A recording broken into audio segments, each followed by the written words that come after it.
মানুষ ছিলেন, তিনি শামে ব্যবসা করতে যেতেন। ওই শাম থেকে ফিরে মক্কা ও মদিনার ইয়াসরিবের উপর দিয়ে মক্কায় আসতে হতো। আর মক্কা থেকে মদিনার দূরত্বটা অনেকটা রাস্তা। তাই হুজুর আমার চিন্তা করলেন, প্রচন্ড গরমের সময় মদিনার তুলনায় ইয়াসরিবের তুলনায় মক্কার জমিনের গরমটা অতি তীব্র ছিল, অতি উষ্ণতা ছিল, অতি প্রখর ছিল। তাই হুজুর আমার চিন্তা করলেন, আমি আব্দুল ওয়াহাব জুহরি আর মক্কাতে ফিরে যাব না। হুজুর আমার তিনি মদিনার জমিনেতে এক জায়গায় তিনি একটা আলাই খাড়া করলেন, একটা বাটি খাড়া করলেন, একটা ঘর খাড়া করলেন, একটা বাইতুল তৈরি করে হুজুর আমার সেখানেই থাকতে লাগলেন। ব্যবসা সূত্রে অনেক বন্ধু বান্ধব হয়ে গেছে। হুজুর আমার মদিনার জমিনে থাকতে থাকতে সেখানেই তিনি বিবাহ শাদী করলেন। যখন তিনি বিবাহ করলেন, সেখানে তার বৈবাহিক সম্পর্কে একটা আত্মীয়তা তৈরি হয়ে গেল। আর হযরত আব্দুল্লাহ হুজুরের নানার বাড়িটা বড় মদিনার জমিনে, যে বাড়িটা হযরত আব্দুল ওয়াহাব জুহরি রাদিয়াল্লাহু তাআলা আনহু বাড়ির কাছাকাছি। কিতাবের মধ্যে পাওয়া যায় হযরত রাসূলুল্লাহর নানা জান আব্দুল ওয়াহাব জুহরি হুজুর আমার বিবাহ করেছেন। 1 বছর চলে যায়, 2 বছর চলে যায়, 5 বছর চলে যায়, 10 বছর চলে যায়, কোনো সন্তান হয় না। না ছেলে, না মেয়ে, না কন্যা, না পুরুষ, কোনো ছেলে মেয়ে হয় না। হুজুর আমার তিনি আল্লাহ পাকের দরবারে কাঁদতে লাগলেন, আল্লাহ পাক, আমি আব্দুল ওয়াহাব জুহরি আমি কি সারাটা জীবন নিঃসন্তান অবস্থায় থাকবো? নিঃসন্তান অবস্থায় কি আমি দুনিয়া জমিন থেকে ইন্তেকাল হব? আমি আব্দুল ওয়াহাব জুহরি আমার নাম নিশানাটা কি জীবনের মতো মিটে যাবে? আল্লাহ আল্লাহ পাকের কাছে কান্নাকাটি করেন। আল্লাহ পাকের কাছে কান্নাকাটি করতে করতে তিনি ইকরার করলেন, ইকরার বিল লিসান, তিনি তার জবানে, তিনি তার মনে অন্তরে ইকরার করলেন, আল্লাহ পাক যদি আমাকে একটা সন্তান দুনিয়া জমিনে দিয়ে দেন, আমি আব্দুল ওয়াহাব জুহরি আল্লাহ পাকের খানায়ে কাবাতে গিয়ে হজ মুবারাকা সম্পূর্ণ করে আসবো। কথা কি বুঝলেন? আমরা মানত করি কি? আমরা মানত করি যদি একটা ছেলে হয়, সোজাসুজি হালুয়ার দরবারে যাব, 3.5 হাত খাসি নিয়ে যাব, এখানে খেয়ে বসায় না, জম্মের খাওয়া ওখানে গিয়ে খাবো। ঠিক বলছি না ভুল বলছি? করা যাবে এগুলো? এগুলো সম্পূর্ণ সারাসার শিরক। আপনার এলাকায় মাদ্রাসা নেই, ওই মাদ্রাসায় ছাগলটা দিয়ে দেন না, এটি বাচ্চারা খাবে, ওটা সপ্তাহে জারিয়া হয়ে যাবে। আপনার এলাকায় মসজিদ নেই, ওই আপনি নিয়ত করেন না, আল্লাহ যদি আপনাকে আমাকে একটা ছেলে দেয়, আমাকে একটা মেয়ে দেয়, আল্লাহ আমি আর জীবনে যতদিন বেঁচে থাকবো কোনোদিন তাহাজ্জুদের নামাজ ছাড়বো না। ওই এরকম ধরনের নিয়ত আমাদের নেই। ঠিক বলছি না ভুল বলছি? আমাদের শব্দ আবাদি গোবাদি উল্টো পাল্টা দিয়ে, ঠিক বললাম না ভুল বললাম? আর রাসূলুল্লাহ নানা তিনি নিয়ত করছেন, আল্লাহ আপনি যদি আমাকে ছেলে অথবা মেয়ে দেন, আল্লাহ আপনি সাক্ষী, পৃথিবীতে কেউ জানে না, এই রাতের বেলা আপনার কাছে বলছি, আপনার খানায় কাবাতে গিয়ে আপনার খানা কাবাটা দম করে আপনার কাছে আমি কৃতজ্ঞতা আদায় করব। এইভাবে যেতে যেতে কিছুদিন, কিছু মাস যেতে যেতে আল্লাহ পাকের রহমতে, আল্লাহ পাকের হুকুমে আমার রাসূল পাক সাল্লাল্লাহু আলাইহি ওয়াসাল্লামের মা আমিনা রাদিয়াল্লাহু তাআলা আনহা হযরতে আব্দুল ওয়াহাব জুহরির বাড়িতে তাশরীফ আনলেন। বুঝছেন তো রাসূলুল্লাহর মা কিভাবে আসলেন? রাসূলুল্লাহর মা আমিনা তখন আব্দুল ওয়াহাব জুহরির স্ত্রীর পাতনুরের ভিতরে পেটে আল্লাহ পাক পৌঁছে দিলেন। প্রিয় ভাইরা, তিনি সন্তান ধারণ করেছেন, ও হামালাতুহু উম্মুহু, তিনি মা হয়েছেন, হামেলা হয়েছেন মা।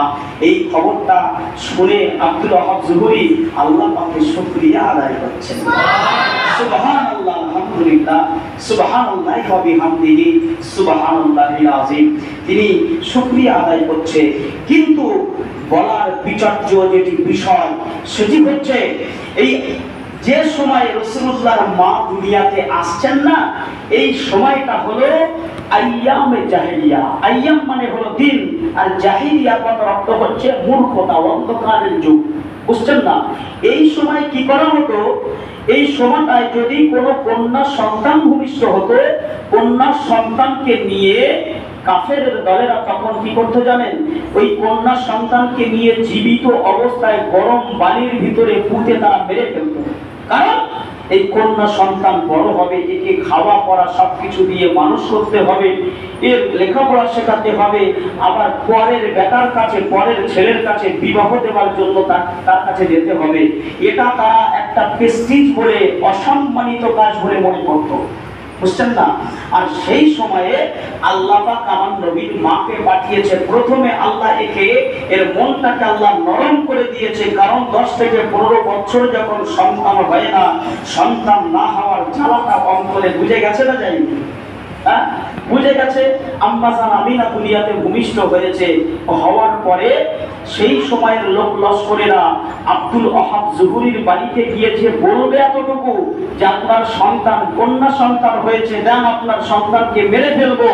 এতটুকু বলার মতো কারো সাহসিকতা নেই, কারণ আব্দুল ওহাব জুহুরি হচ্ছেন মদিনার একজন লিডার। লিডার যদি ভুল করে এলাকার মানুষ কিছু কিন্তু বলে না, দেখছে ভুল করছে। ঠিক বলছি না? ভুল করছে, কিন্তু এটা তো ভুল নয়, এটা তো আল্লাহ পাকের কৌশল। এইভাবেই আল্লাহ তাকে দুনিয়াতে আনবেন। জি, তো আব্দুল্লাহ হুজুরের সঙ্গে বিবাহ হওয়ার অনেক কালে আগের কথা বলছি। আমিনা রাদিয়াল্লাহু তাআলা আনহা দুনিয়াতে আসলেন। আসবার পরে এই মানে বাবার তো কোনো দিক থেকে কমতি নেই। আব্দুল ওহাব জুহুরি তো অনেক পয়সাওয়ালা মানুষ, তিনি লিডার মানুষ, লিডার বিশেষ মানুষ। মায়ের বাপের পাপার স্নেহে বড় হতে লাগলেন। আম্মা জান আমিনা রাদিয়াল্লাহু তাআলা আনহা, আম্মা জান তো শিবালেন দুনিয়ার জমিনে। এ মুসলমান হয়েছিল বেরা তারা, আল্লাহ পাকের নবী আম্মা আমিনা দুনিয়াতে আসলেন। আম্মা আমিনা দুনিয়াতে আসবার পর এমন করে দিল দিল করে বড় হতে লাগলেন। আব্দুল ওহাব জুহুরি দেখলেন এই মেয়েটা মদিনার আকাশটা মেয়ের মতো নয়, এই মেয়েটাই কন্যাটা মদিনার আকাশটা কন্যার মতো নয়। এমন করে তিনি দেখতে লেগেছেন এই মেয়েটার স্বভাব, এই মেয়েটার চরিত্র, এই মেয়েটার আখলাক এত সুন্দর, এত ভালো, আর কারো ভিতরে এত সুন্দর আখলাক অবলোকন করা যায় না। আম্মা জান আমিনা রাদিয়াল্লাহু তাআলা আনহা এমন করে দিল দিল করে বড় হতে লাগলেন। বড় হতে হতে 8 বছর বয়স হয়ে গেছে। এমন অবস্থায় আম্মা জান আমিনা রাদিয়াল্লাহু তাআলা আনহা, তার নাম রাখা হয়েছে আমিনা। এই কথাটা আমি যদিও ওখানে বলা হয় নাই, আমিনা এই যে নামটা রাখা হয়েছে, এই নামের পিছনে আল্লাহ পাকের নিদর্শন রয়েছে। এই নামটা যখন আমিনা রাখা হয়েছিল, ওই সময়ে মক্কার জমিনে, মদিনার জমিনে আর অন্য কারো নাম আমিনা ছিল না। আর কি করে হবে না? চিন্তা করছেন? আমার নবীর নাম মুহাম্মদুর রাসূলুল্লাহ রাখা হয়েছিল। আমার নবীর নামটাকে মুহাম্মদ যখন ডাকা হয়, আসমানের নিচে জমিনের উপরে আর একজনের নাম মুহাম্মদুর রাসূল ছিল না। বুঝছেন? এই যে নামটা রাখা হবে, এটাও আল্লাহ স্বপ্নের মাধ্যমে আব্দুল ওহাব জুহুরিকে আল্লাহ জানিয়ে দিয়েছে। অনেক কথা। আম্মা জান আমিনা বড় হতে লাগলেন। 8 বছর বয়স। কত বছর? 8 বছর। 8 বছর বয়স হয়ে গেছে মা জননী।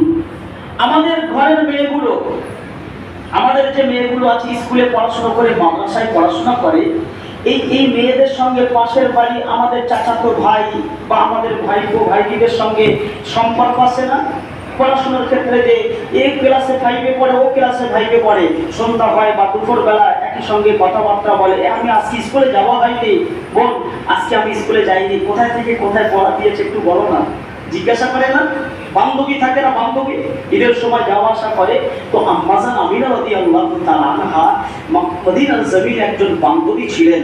ওই বান্ধবীর বাড়িতে আম্মাজান একদিন দুপুরবেলা, ঠিক দুপুরবেলা আম্মাজান তিনি হেঁটে যাচ্ছেন, কাছাকাছি, খুব বেশি দূরত্ব নয়, খুব কাছাকাছি হেঁটে হেঁটে বান্ধবীর বাড়িতে যাচ্ছেন।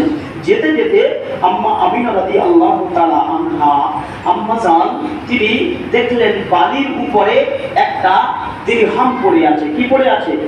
দিরহাম, রিয়াল, যেটাকে বলা হয় মুদ্রা বলা হয়, অর্থাৎ সোনার কয়েন, সোনার টাকা। এই টাকাটা দেখে তিনি চিন্তা করলেন, হায় রে হায়, এখন তো দুপুরবেলা অনার্থটাই, এই রাস্তায় এখানে টাকা পড়ে আছে, কি ব্যাপার, বলে সোনার টাকাটা তিনি তুলে নিলেন। তুলে নেওয়ার পরে, আমার কথা কি আপনারা শুনছেন? সবকিছু টান দিয়ে বললে আপনারা কিছু বুঝতে পারবেন না, বুঝছেন না? জি, আম্মাজান তুলে নিলেন। নেওয়ার পরে মা জননী চিন্তা করছেন, হায় রে হায়, কার যে টাকা, আর এই টাকাটা হয়তো আমি নিয়ে চলে যাবো, আর জানার টাকা তিনি খুঁজবেন, খুঁজে পাবেন না, না এখানে রেখে দিয়ে যাবেন।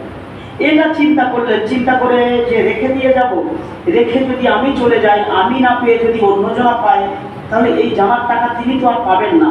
এক কাজ করা যাক, টাকাটা আমি রেখে দেই, কেউ খোঁজ করলে টাকাটা আমি তাকে ফেরত দিয়ে দেবো।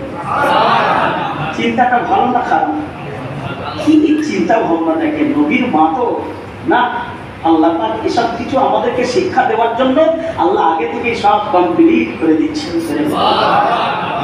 কিতাবের মধ্যে লেখা, মুসলমান ঘরের ছেলেমেয়েরা, পাড়া তরুণেরা, ও দক্ষিণ বাবরিয়া গ্রামে নবীরা শেখেরা, আম্মা জানা বিনা ওই টাকাটাকে নিয়ে, ওই সোনা মুদ্রাটাকে নিয়ে আম্মা আমিনা তারা বান্ধবীর বাড়ি চলে গেলেন। বান্ধবীর বাড়িতে গিয়েছেন, দেখা হওয়ার পরে বান্ধবীকে বললেন, ও আমার বান্ধবী, আপনার বাড়িতে আসবার পথে ওই রাস্তার উপরে মরুভূমির উপরে এই সোনার মুদ্রাটা আমি পেলাম, সোনার টাকা কয়েনটা আমি পেয়েছি। এই কথাটা শোনার সঙ্গে সঙ্গে আমিনার বান্ধবী বলেছিলেন, ও আমিনা, চলেন না চলেন, ওই যে একটা দোকান দেখা যায়, ওই দোকানে যাই, এই সোনার মুদ্রাটা দিয়ে আমরা দুইজনে মিলে খাবার কিনে খাবো, আমরা আমাদের পছন্দের খাবারটা কিনে খাবো। আম্মা আমিনা বলেন, ও আমার বান্ধবী, আল্লাহ আমার বাপকে ফকির বানায় নাই, আমার বাপকে গরিব বানায় নাই, আমার বাপকে আল্লাহ অভাব দেন নাই। আমি আমিনা, আমার বাপকে আল্লাহ সম্পদের মালিক বানিয়েছেন, তাই বেয়াদবি করে নেবেন না। আপনি আমার বান্ধবী, মনে কষ্ট নেবেন না, যা ইচ্ছা সেটাই আমি খাওয়াবো আপনাকে, আপনি আমার সঙ্গে আমার বাড়িতে চলুন। কারণ হলো আপনি আমার বান্ধবী, আমি আপনার বান্ধবী, আমার বাবা মা আপনি গেলে বড্ড খুশি হয়ে যাবে। আমার বাপ মা আমি আমিনা আমাকে বড্ড ভালোবাসে, আমি আমিনা আমাকে বড্ড দিয়ার করে, আমার বাবা মা আমাকে বড্ড স্নেহ করে। আপনি যদি আমার বাড়িতে যান, আপনাকে আমার বাপ মা বড় খুশি হয়ে যাবে। কিন্তু আমি আপনাকে কথা দিলাম, এই সোনার মুদ্রাখানা আমি আপনাকে দিতে পারবো না। এটা কার পয়সা, কার জানি না পয়সা, কোন কষ্ট করা ব্যক্তি, কোন আল্লাহর বান্দার পয়সা, কেমন হবে তার জীবন যাপন হয়, তিনি কেমন অবস্থায় রয়েছেন, তার জীবন যাপন কেমন ভাবে পার হয় জানি না, তিনি ক্ষুধার্ত আছেন নাকি তার উদরে খানা আছে জানি না। এই পয়সাটা করে পাওয়া পয়সা, আমার মা আমাকে কোনোদিন এমন শিক্ষা দেয় নাই, আমার বাবা আমাকে কোনোদিন এমন শিক্ষা দেয় নাই। আমি আমিনা, আমি নিয়ত করে নিয়েছি আল্লাহ পাক যদি চান নিশ্চয়ই 4 পয়সা তিনি অবশ্যই খরচ করবেন। আর দেখে মনে হচ্ছে পয়সাটা অনেক দিনের পুরানো পয়সা, এই পয়সাটাই টাকাটাই মুদ্রাটা তিনি খরচ করবেন। আর আমি আমিনাও চাই যেন তিনি খরচ করতে করতে আমি আমিনা আমার কাছে পৌঁছে যায়। কি নিয়ত রে বাবা, ইন্নামাল আমালু বিন্নিয়াত। নিয়তে বরকত আছে না নাই? নবীর আসে, নবীর মহব্বতে আজকে মাহফিল দিয়েছে, মৌলুদুন নবী করছে, মিলাদুন নবী করছে। কোনো প্যান্ডেল লাগে না, কোনো লাইটিং লাগে না, কোনো বড় মাইকের প্রয়োজন হয় না, কোনো ফুসকার দোকানের প্রয়োজন হয় না। প্রয়োজন হয় নবীর মহব্বত একটু দিলের ভিতরে। এটা তার বহির প্রকাশ নাকি অন্য কিছু? যে এটাই তার বহির প্রকাশ, কিছুই প্রয়োজন হয় না। যদি থাকে অন্তরে নবীর প্রেম, তো যেখানে বনে জঙ্গলে যেখানে নবীর কথা আলোচনা হবে সেটাই নবীর প্রেমিক দৌড়ে চলে যাবে। এই বললাম না ভুল বললাম? মা আমিনা বলছেন যে আপনি দুঃখ দেন না, কিন্তু বান্ধবী কথাটা শুনে খুব মনের দিক থেকে তৃপ্তি পেলেন না, বুঝছেন না? মনের দিক থেকে খুব ভালো মনে করলেন না। আম্মা আমিনা বললেন যদি যেতে চান চলেন, অন্যথায় আমি চলে যাব, আমি বাড়িতে চলে যাব। আমি বেশিক্ষণ হলে আমার মা আমাকে ডাকাডাকি করবে। মা যখনই বাড়িতে চলে যাচ্ছে, বান্ধবী বাড়ি থেকে চলে যান। ও নবীর উম্মতিগণেরা, আম্মা জান আমিনা রাদিয়াল্লাহু তাআলা আনহা ইনি বাড়ির পথে রওনা দিলেন। বাড়ির পথে রওনা দিতে যখন তার বান্ধবীর ঘর থেকে পার হয়ে কিছু কদম তিনি অতিক্রম করে বাড়ির পথে রওনা হলেন, ওই সময় আম্মা জান দেখতে পান একজন বৃদ্ধ মানুষ, গ্রামদার বয়োবৃদ্ধ দাদু মানুষ, দাদু বয়সী মানুষ, হাতে একটা লাঠি দিয়ে, চোখটাতে ভালো তেমন দেখতে পায় না, কমজোরি হয়ে গেছে, জাইফ হয়ে গেছে, কমজোরি হয়ে গেছে, জাইফ হয়ে গেছে। ওই জাইফ মানুষটা কি যেন রাস্তার উপর দিয়ে খোঁজাখুঁজি করতে করতে আমেনা হুজুর আম্মা জান যেদিক দিয়ে যায় ওই দিকে তিনি এমন করে আগের দিকে আসে। আম্মা আমিনাকে আর বুঝতে দেরি হলো না। সুমতি আমিনা, ভক্তবতী আমিনা, আমার নবীর মা আব্দুল্লাহ জুহুরির কন্যা, তিনি টুক করে কদম তুলে ওই দাদুর কাছে গিয়ে, বৃদ্ধ মানুষের কাছে গিয়ে জিজ্ঞাসা করলেন, ও দাদু কি ব্যাপার? এই অনন্ত সময়, এই দুপুরবেলা, এখন তো মানুষ এই গরমের সময় চাষি ঘরের ভিতরে বসে আছে, খাওয়া দাওয়া করছে, আপনি কেন রাস্তাতে লাঠি ধরে কি করেন? আপনি কি যেন একটা খোঁজাখুঁজি করেন। আম্মা আমিনার কথা শুনে ওই দাদু বলেছিলেন, বৃদ্ধ মানুষটা বলেছিলেন, ও ভাগ্যবতী মা, আমি একজন বৃদ্ধ মানুষ, আমার বাড়িতে কয়েকজন সদস্য রয়েছে, আমি একজন গ্রামফাদার, আমি একজন বয়স্ক মানুষ, চোখে আমি তখন ভালো দেখতে পাই না, তারা ক্ষুধার্ত রয়েছে, আমি বৃদ্ধ, আমিও ক্ষুধার্ত। অনেকটা দিন হয়ে গেছে, একটা পুরানো টাকা আমি জমিয়ে রেখে দিয়েছিলাম, পুরানো একটা মুদ্রা সোনার এমন করে টাকা জমিয়ে রেখেছিলাম, কারণ হলো যখন আমার দুর্দশা দেখা দেবে ওই সময় ওই কিনা এই মুদ্রাটাকে নিয়ে ব্যবহার করব, একটু খাওয়া দাওয়া করব। কিন্তু আজকে কয়েকদিন ভালো করে খাওয়া দাওয়া হয় না, ওই জমানো টাকাটা নিয়ে ওই দোকানের দিকে যাচ্ছিলাম, ওই বাজারের দিকে যাচ্ছিলাম, কিছু মাল সামান কিনে এই সোনার মুদ্রাটাকে খুচরো করে কিছু মাল সামান কিনে আমি নিজে একটু খাবো, আমার বেটা বেটি, আমার নাতি পোতাদের খাবার ব্যবস্থা করে দেব, এই নিয়তটা নিয়ে আমি যাচ্ছিলাম। আমি বৃদ্ধ মানুষ, কোথায় জানি না, আমার হাত থেকে ওই সোনার আপনার সোনার মুদ্রাটা পড়ে গেছে। আমি হতভাগা, আমি অভুক্ত, আমার বাড়িতে সকলে অভুক্ত। এই না বাচ্চাটাকে খোঁজার জন্য আমি বৃদ্ধ মানুষ এই অনাথ সবাই খুঁজে খুঁজে বেড়াই, খুঁজে খুঁজে বেড়াই।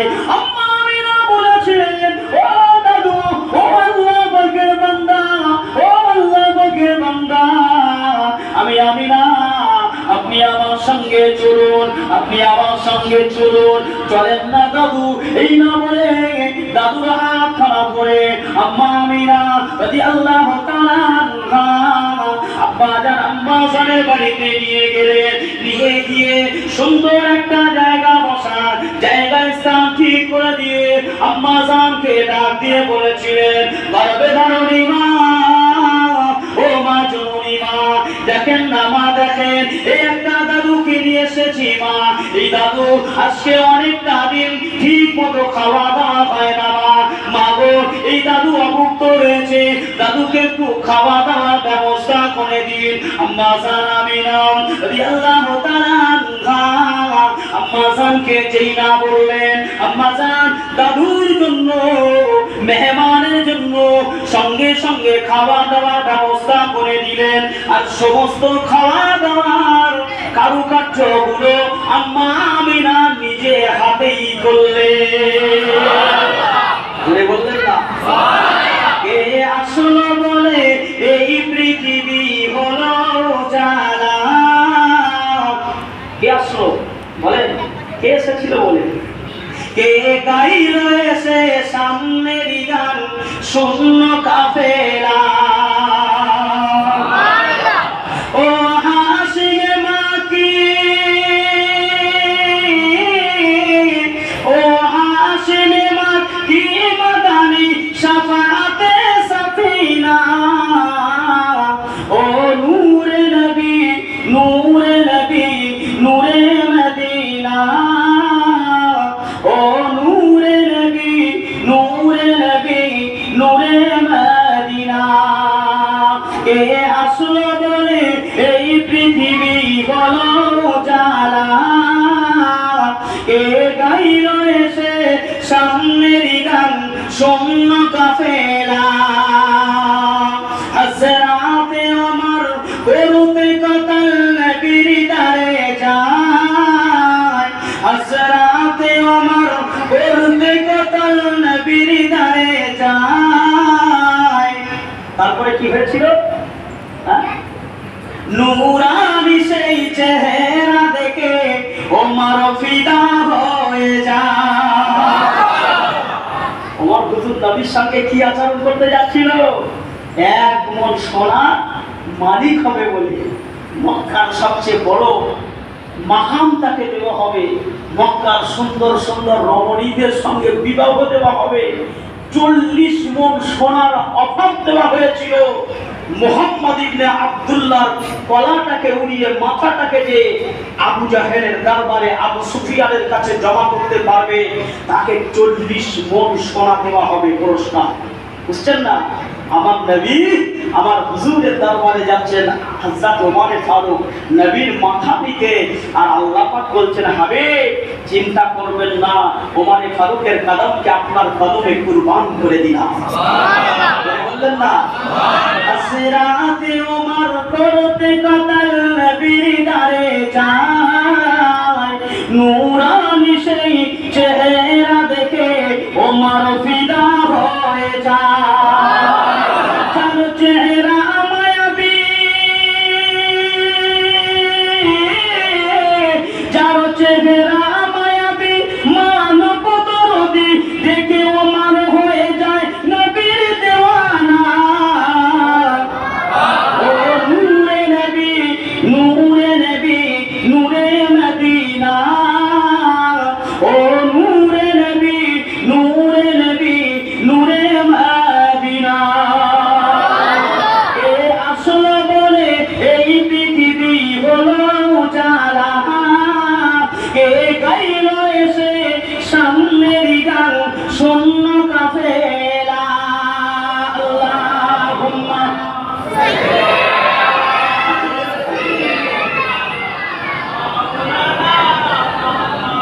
وعلى آل سيدنا صلى الله আলাইহি ওয়াসাল্লাম। আচ্ছা, এতক্ষণ তো আপনাদেরকে একটু সামনেও আসতে বলিনি, পিছনেও আসতে বলিনি, ডাইনেও নয় বামে নয়। তবে এখন একটা রিকোয়েস্ট আপনাদের কাছে অনুরোধ রাখছি, প্রিয় সুধী, আল্লাহর ইচ্ছায় মাহফিল ভরে গেছে, জায়গা ভরে গেছে, সামনে কিছু দেখছি এখনো পূর্ণ আপনার কিনা হয়ে গেছে, আল্লাহ করে একটু ফাঁকা রয়েছে।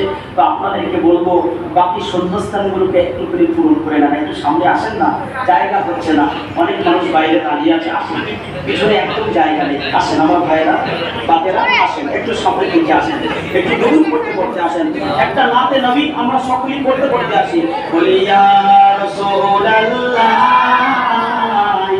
আসেন বলো ইয়া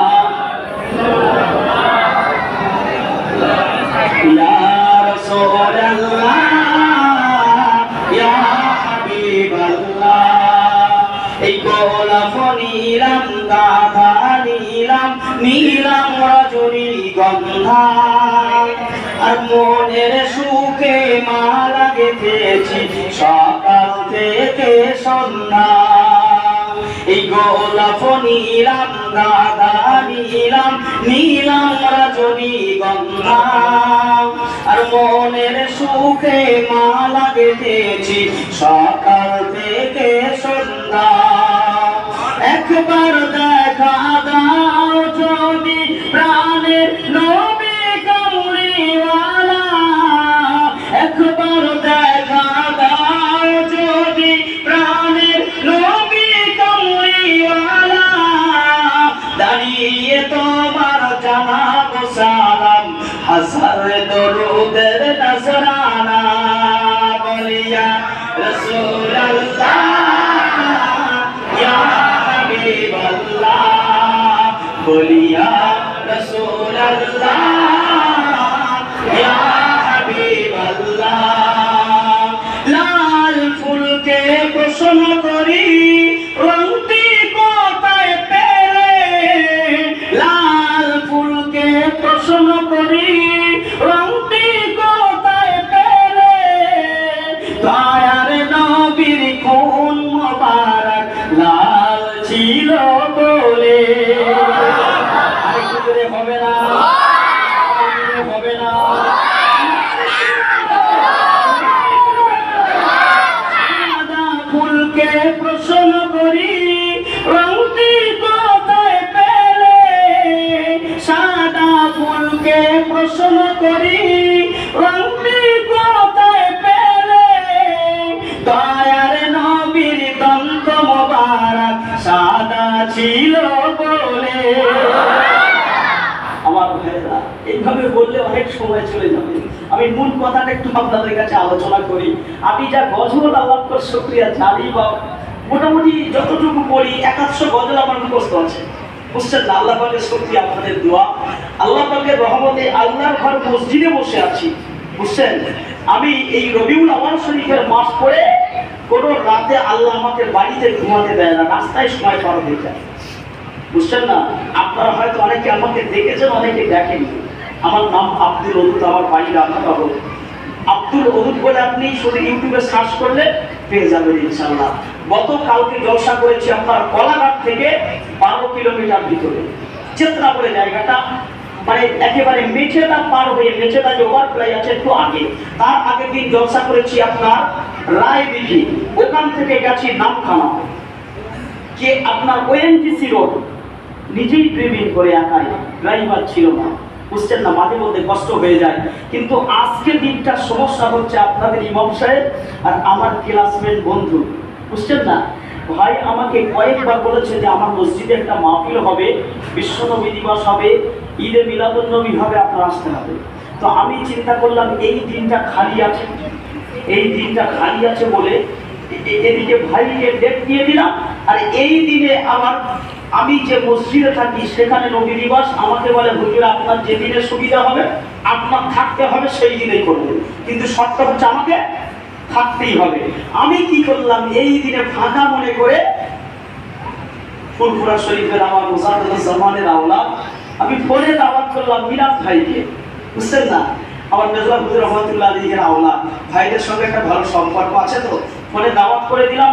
মহসিন সাহেব হুজুর সঙ্গে একটা ভালো সম্পর্ক, বাপ্পাটার মতো সবসময় কথাবার্তা হয়। তাই বললাম আব্বা আপনি আসেন। দুইজনকে দাওয়াত করে দিয়ে এবারে লেখা তো হয়নি জলসা, এবার পরে ভাই ফোন করছে যে আমাদের সেই গতকালকে ফোন করেছে আমাদের আগামীকাল জলসা। আমার ভাই রেখা যেখানে গেলে বাঘের ভয়, সেটা আসলে কি হয় রাত হয়। ভাই রে ভাই সেইখানেই সন্ধ্যা বলে বুঝিয়ে দুজনকে বলেছি যে আমি এক জায়গায় আসছি, এক্ষুনি চলে আসবো, আমার কথা বেশি বলার দরকার নেই। আরেকজন মাওলানাকে বসিয়ে রেখে আমি বলি আমি ঘন্টা 2 এর মধ্যে চলে আসছি, আপনারা কাউকে বলবেন না যে ইমাম সাহেব হুজুর মানে ওয়াজ করতে গিয়েছে, তাহলে কিন্তু রাগারাগি করবে। বলে চলে এসছি, এসেও আবার এদিকে লেট হয়ে গেছে। এখন আমি আপনাদের কাছে একটা অনুরোধ করব, নবীর মজলিস করেছেন, নবীর মিলাদ করছেন, বেশি সময় কম সময়টা কোনো ব্যাপার নয়। বিষয়টা হচ্ছে নবীর প্রেমটা পরিপূর্ণ যদি থাকে, তাহলে নবীর উপরে আপনার চিন্তা করছেন কোথায় থেকে কোথায় চলে আসছে। এই কথা বলে মা আমিনা চলে, আপনার কিনা বৃদ্ধ মানুষটা চলে যাবেন, এমন অবস্থায় যেই উঠেছেন ওই সময় বলছেন দাদু বসেন না। আচ্ছা আপনি এত প্রেশার হচ্ছেন কেন? বলছেন মা আমার সেই যে পয়সাটা হারিয়ে গেছে, বৃদ্ধ মানুষ তো, একটা সোনার পয়সা মূল্য আছে না নাই, তার দিকে একটা টান আছে। যদিও খাওয়া দাওয়া হয়েছে পেট ভরে, কিন্তু ওই পয়সাটার দিকে একটু টান যদি খুঁজে পাওয়া যায়। আম্মা জান আমিনা রাদিয়াল্লাহু তাআলা আনহা, আম্মা জান কি করলেন? ও নওজোয়ানেরা, ছেলেরা, বাচ্চারা, নবীরা, সেই উম্মতি গণেরা, আম্মা জান আমিনা রাদিয়াল্লাহু তাআলা আনহা, আম্মা জান ওই সময় বললেন দাদু দাঁড়িয়ে যান, বিচলিত হবেন না, দেখেন তো দেখি এটা কি আপনার সেই টাকা? যে বলুন এটাই কি আপনার সেই টাকা? দাদু এই সময় বৃদ্ধ মানুষরা টাকাটা হাতে নিয়ে, পয়সাটা হাতে নিয়ে, এমন করে মুদ্রাটা হাতে নিয়ে চমকে গেলেন। কলিজার টুকরা ভাগ্যবতী গো মা, কোথায় পেলেন এই পয়সা? কোথায় পেয়েছেন এই টাকা? এই টাকাটাই তো আমার টাকা, এই টাকাটাই তো আমি হারিয়ে ফেলেছি, এই মুদ্রাটা তোকে আমি তো একেই হারিয়ে দিয়েছি, একেই তো আমি এতক্ষণ খুঁজছিলাম। আম্মা আমিনা বললেন দাদু এই পয়সাটা আপনি যেখানেই খুঁজছিলেন, ওই ছাড়া একটু আগে আমার বান্ধবীর বাড়ির কাছাকাছি, আমি ওই বান্ধবীর বাড়ির কাছাকাছি এই পয়সাটা পেয়েছিলাম। দাদু আপনি যখন ওই পয়সাটা খোঁজাখুঁজি করছিলেন, আমি বুঝতে পেরেছিলাম এই পয়সাটা আপনার, এই মুদ্রাটা আপনার, এই সোনার পায়েলটা আপনার। তাই আমি চিন্তা করলাম আপনি অবুদ্ধ, আপনি জাইফ হয়ে গেছেন, আপনি কামসুরি হয়ে গেছেন, আপনার উদরে খানা নেই, বিনা নেই, আপনার খাওয়া দাওয়া নাই। তাই আমি চিন্তা করলাম দাদুকে যদি এই মুদ্রাটা দিয়ে দেই, দাদু এখনই বাড়ি চলে যাবে, খাওয়া কিন্তু হবে না, খাওয়া কিন্তু হবে না।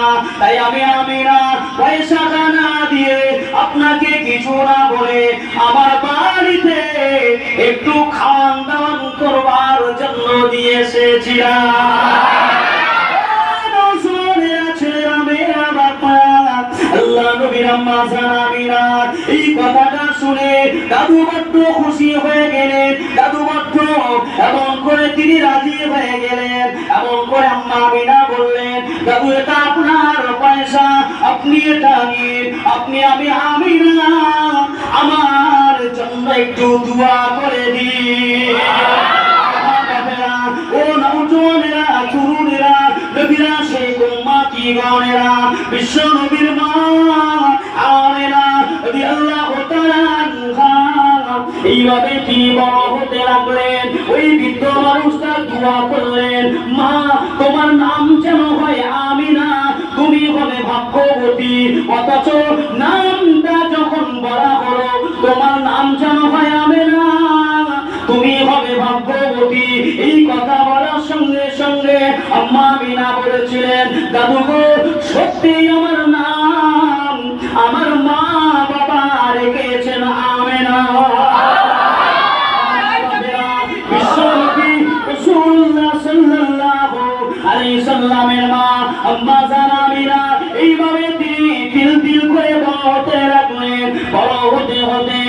আম্মাজান বিবাহের জন্য উপযুক্ত হলেন। এবং অবস্থায় আব্দুল ওয়াহাব জুহরি তার স্ত্রী চিন্তা করলেন আমাদের মেয়ে আমেনা বড় হয়ে গেছে, উপযুক্তা হয়ে গেছে, বিবাহের উপযুক্তা হয়ে গেছে, তাই তাকে বিবাহ শাদী দিতে হবে। কিন্তু একটা ওসিয়াত করেছিলাম, একটা নিয়ত করেছিলাম, ওই নিয়তটা হলো আল্লাহ যদি আমাকে সন্তান দেন, ছেলে অথবা মেয়ে, কন্যা অথবা পুরুষ, তাহলে আমরা মা বাবা আল্লাহ পাকের খানায় কাবাতে যাব, আর সম্পূর্ণ করব। এই না কথাটা তার মনে পড়ে গেছে। তাই আমিনাকে বিবাহ দেওয়ার আগে আমাদের করণীয় কাজ হলো আল্লাহ পাকের পবিত্র হজ পালন করে আসা। আমরা অনেকে আছে নিয়ত করি অথচ নিয়ত পূর্ণ করি না, ইকরার করি অথচ ইকরার পূর্ণ করি না। ঠিক বলছি না ভুল বলছি? মা আমিনা রাদিয়াল্লাহু তাআলা আনহার আব্বাজান আব্দুল ওয়াহাব জুহরি এবং তিনি তার স্ত্রী, তারা দুজনা নিয়ত করলেন কিছু করার নেই। আল্লাহ পাকের কাছে আমরা বলেছিলাম আল্লাহ এত সুন্দর আমাদের একটা কন্যা সন্তান দিয়েছে, ছেলের ছেলে মেয়ের মেয়ে, এমন সন্তান পৃথিবীতে দেখা যায় না। তাই আল্লাহ শুকরিয়া, চলো আমরা দুজনে মিলে আল্লাহর খানায় কাবা থেকে এবছরে হজ করে আসি। হজ পালন করতে যাচ্ছেন দুই স্বামী আর স্ত্রী। বোঝার চেষ্টা করবেন। জি এই ভাই এত হাসছেন কেন? মাহফিলে বসে হাসবেন না, খবরদার হাসতে নেই। পৃথিবীতে কয়েকটা জায়গা আছে হাসা নিষেধ, হারাম। 40 বছরের ইবাদত নষ্ট হবে। 1 নম্বর হচ্ছে মসজিদ, 2 নম্বর হচ্ছে কবরস্থান, 3 নম্বর হচ্ছে কোরআনের মজলিসে, বুঝছেন না? 4র্থ নম্বর হচ্ছে মৃত্যু বাড়ি। মাইয়াতকে যখন জানাজায় নিয়ে যাওয়া হয় আমরা হাসাহাসি করি না? অনেক ভাই দেখবেন মাইয়াতের জানাজা হচ্ছে হি হি খিলখিল করে হাসছে। হারাম, ইবাদত নষ্ট হয়ে যাবে। খুব সাবধান। কোরআনের মজলিসে বসে জীবনে হাসবেন না, মসজিদে জীবনে হাসবেন না, কবরের স্থানে গিয়ে জীবনে হাসবেন না, সব শেষ হয়ে যাবে, বরবাদ হয়ে যাবে। জি আল্লাহ নবীর আম্মাজান আল্লাহ রাসূলের মা আমেনা রাদিয়াল্লাহু তাআলা আনহার আম্মাজান আর আব্বাজান কোথায় গিয়েছে? কোথায় গিয়েছে সকলে বলেন? হজ পাকে গিয়েছে। হজ কোথায় হয়? তায়েফে, ইয়াসরিবে, কোথায়? মক্কায় কোথায়? খানায় কাবা। জেনে বলুন সুবহানাল্লাহ। খানায় কাবায় গিয়েছে। আর খানায় কাবায় যাবে তো যাও, গিয়ে এমন মানুষের সঙ্গে দেখা হলো যে মানুষটার সঙ্গে ছোটবেলার বাল্যকালের বন্ধু, ছোটবেলায় জীবন যাপন একসঙ্গে করেছে, তার নাম হলো আব্দুল মুত্তালিব। লব্বাইক আল্লাহুম্মা লব্বাইক, লব্বাইক লা শারীকা লাক লব্বাইক, ইন্নাল হামদা ওয়ান নি'মাতা লাক ওয়াল মুলক লা শারীকা লাক। এই না বলে তিনি আপনার কিনা তাওয়াফ করছেন। প্রথমে 3 বার তিনি রমল করলেন, তারপরে তিনি এমন করে 4 বার আপনার কিনা খানায় কাবাকে আপনার তাওয়াফ করছেন, অর্থাৎ তিনি এইভাবে ঘুরছেন। এই 7 বারে একটা তাওয়াফ, বুঝছেন না? 7 বার খানায় কাবাটাকে কি করতে হয়? 7 বার এটাকে ঘুরতে হবে, তারপরে হবে একটা তাওয়াফ। তাই এই খানায় কাবা তিনি তাওয়াফ করছেন, খানায় কাবাকে প্রদক্ষিণ করছেন। করতে করতে আর আব্দুল ওয়াহাব, এই আপনার হযরত রাসূলুল্লাহ দাদুর নাম কি? Abdul Muttalib. আব্দুল মুত্তালিব হুজুরের দেখা পেয়ে গেলেন। তাওয়াফ শেষ হয়ে গেছে, তিনি হজের কাজ সম্পূর্ণ করে নিলেন, করে নিয়ে ফেরত আসলেন।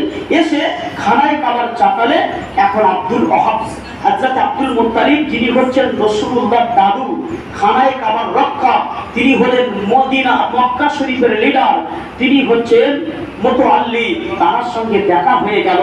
এখন 20 বছর আগে, 20 বছর আগে যদি বন্ধুর সঙ্গে দেখা হয়েছিল, মোলাকাত হয়েছিল, আর 20 বছর পরে যদি দেখা হয়, বন্ধুর সঙ্গে কথাবার্তা হবে নাকি চলে যাবে? কথা বলেন, কথা হবে না? তো এই আব্দুল মুত্তালিব আর আব্দুল ওয়াহাব জুহরি অনেক বছর পরে মক্কা থেকে মদিনা থেকে এসেছে। আসার পরে যখন আব্দুল মুত্তালিব হুজুরের সঙ্গে দেখা হয়েছে, দেখা হওয়ার পরে কি খুশি মনটা বন্ধুর সঙ্গে বন্ধুর দেখা হয়েছে, বন্ধুর সঙ্গে বন্ধুর দেখা হয়েছে, দেখে কি খুশি, ভালো মন্দ। এইভাবে আব্দুল মুত্তালিব হুজুর বলছেন, বহুদিন পরে এসেছেন, হাজ করতে এসেছেন, তো আপনারা আজকে আমার বাড়িতে থেকে যান, খাওয়া দাওয়া করেন, এখানে কিছুদিন থেকে যান, বহুদিন আসেন না। এইভাবে কথাবার্তা হতে হতে দুই বন্ধুর কথা হচ্ছে, কথা হতে হতে তিনি হলেন মদিনার লিডার, ইনি হচ্ছেন মক্কার লিডার, খানায় খাবার সমস্ত দায়িত্ব তারা। দুজনের সঙ্গে কথা হচ্ছে খুব আনন্দ ফুর্তির সঙ্গে, আর কথা হচ্ছে কোথায়, যেখানে ডাইরেক্ট আল্লাহর রহমত নাজিল হয়, বুঝছেন না, যেখানে আল্লাহর রহমত ডাইরেক্ট নাজিল হয়ে যায়, সেই খানায় কাবায় কথা হতে হতে আব্দুল ওয়াহাব জহুরি হুজুর আগেই তিনি বলে উঠলেন যে ভাই আব্দুল মুত্তালিব, আল্লাহ না আমার বেশ বিবাহ করার অনেক বছর পরে আল্লাহর কাছে কান্নাকাটি করবার পরে আল্লাহ আমাকে একটা কন্যা সন্তান দিয়েছে। ওই সন্তানটার নাম হচ্ছে, আমি ওর নাম রেখেছি আমিনা। তো ওই আমিনা আমার মেয়েটা বিবাহের উপযুক্ত হয়ে গেছে, আমি ওকে একটু বিবাহ দেওয়ার জন্য বন্দোবস্ত করার জন্য একটা নিয়ত নিয়েছি। তো যদি তোমার একটা উপযুক্ত ছেলে থাকে একটু খেয়াল করবেন তিনি। যদি বলুন কোথায় থেকে কোথায় সে আলোচনা হচ্ছে বুঝতে পারছেন তো, কোথাকার কথা।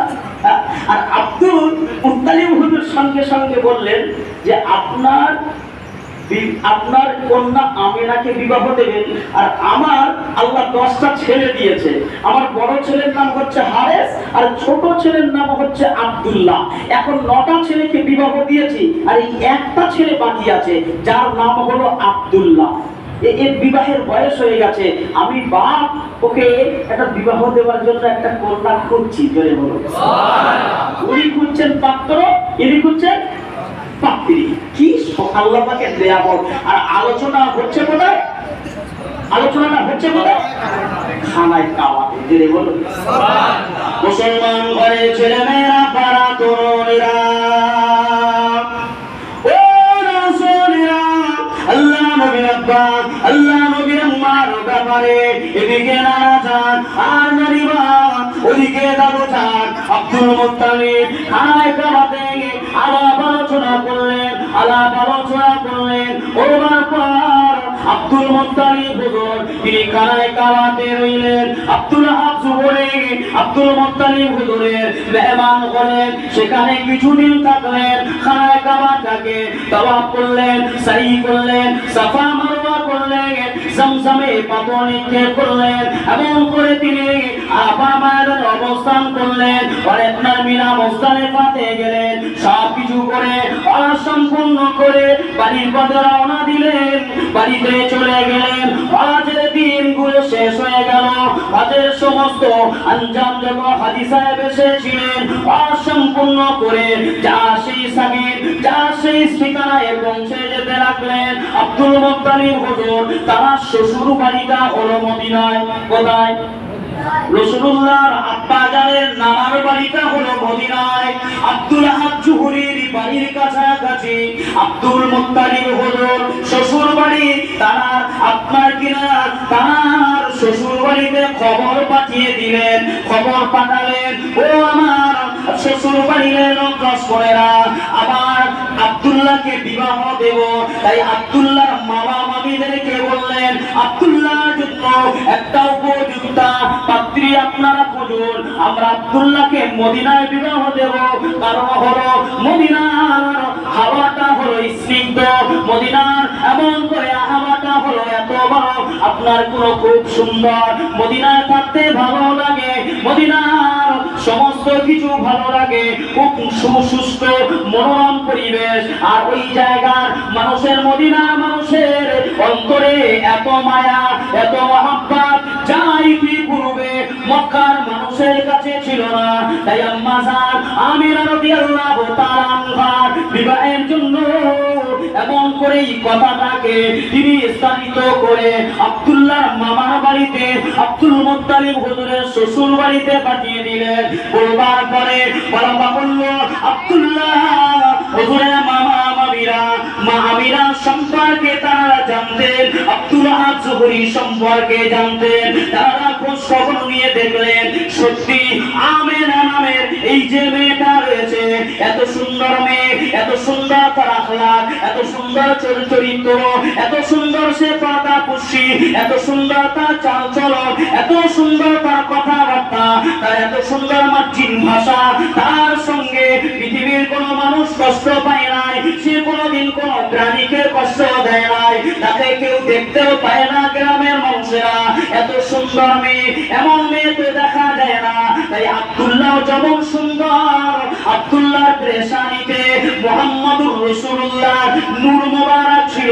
আল্লাহ পাক আব্দুল্লাহকে আমার নবীর নূর মোবারক থাকা অবস্থায় এত সৌন্দর্যমণ্ডিত, এত সুচিয়ার ব্যক্তি তাকে বানিয়েছিলেন। তিনি যখন রাস্তা দিয়ে হেঁটে যেতে, ওই সময় মক্কার মেয়েরা আব্দুল্লাহকে বিবাহ করার জন্য ডাইরেক্ট আব্দুল্লাহর কাছে প্রস্তাব দিতে।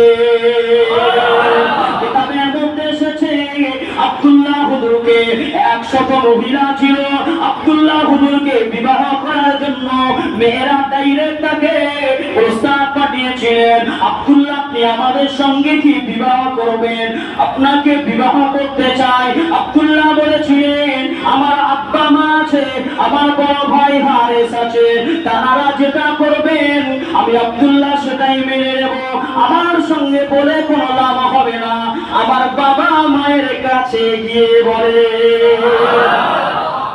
আব্দুল্লাহ হুজুরের আব্বা কি বললাম, মক্কার লিডার নেতা, তার কাছে একটা মহিলা গিয়ে বলবে এই সাহস কার আছে?